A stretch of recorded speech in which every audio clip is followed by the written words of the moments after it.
the Honorable COP23 President, distinguished delegates, ladies and gentlemen, Bulavinak, and a very good afternoon to you all.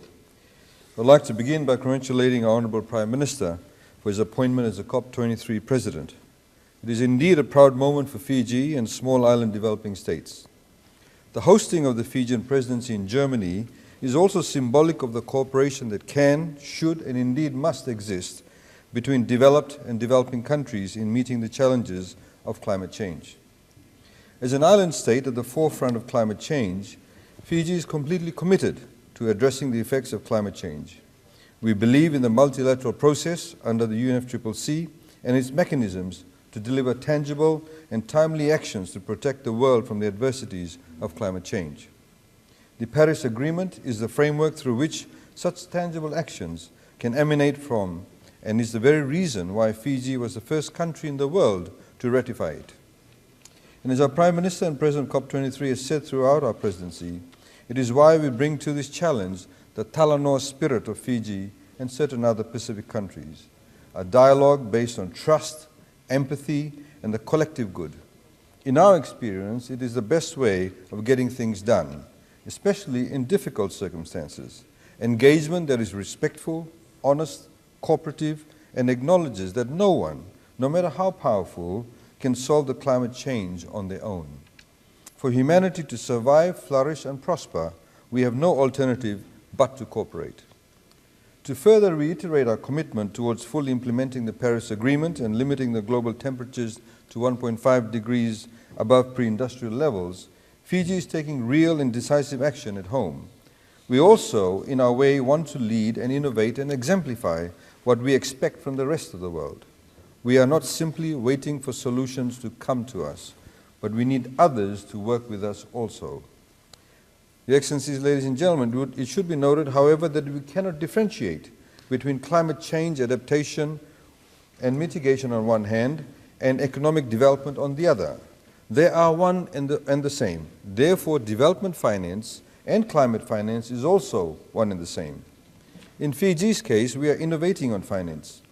We have here at COP23 launched, with the support of ADB and Luxembourg, the Pacific Climate Finance and Insurance Incubator to deliver real investments in the fight against climate change. And on the 1st of November this year, we launched our first ever sovereign green bond, the first emerging economy to do so, and only the third in the world after Poland and France. The proceeds from these bonds, of course, all of it will be invested in mitigation and adaptation projects. We are focused on rebuilding Fiji's infrastructure in a climate-resilient way with blended finance from institutions like the Green Climate Fund and multilateral development banks, and to supplement the Fijian government's own capital investments. And we are developing insurance products which are currently not available for climate-related matters or events. Finally, we are working with other countries to develop ways to protect our oceans and finance the long-term preservation of our blue carbon systems. We indeed need an oceans pathway, and ladies and gentlemen, which in fact will be launched in the Bond Zone later this afternoon. Excellencies, ladies and gentlemen, despite these significant efforts, there remains much to do. To encourage further financial flows into our NDCs, we all need to work on improving governance and transparency, develop laws and policies to give confidence to our partners in both the public and private sector. We also need to work collectively to develop innovative finance approaches that drive greater investment into adaptation measures, being the area that matters most to small and vulnerable communities. Fiji, nor can anyone, any country, can do it alone or all of it. We value the collective efforts of all our countries working together to develop innovative solutions to address the climate change.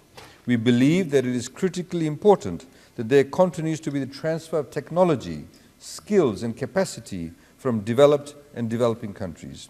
We welcome the expeditious transfer of climate-smart innovations and ideas that may assist vulnerable countries who are the cold face of climate change. Your Excellencies, ladies and gentlemen, Fiji stands with all small and island developing and vulnerable states, those countries who face an existential threat, and all nations in firmly focusing on the target of limiting global warming to within 1.5 degrees Celsius above that of the pre-industrial age, as the world agreed to in Paris 2 years ago. Thank you very much. Naka Bakalewu.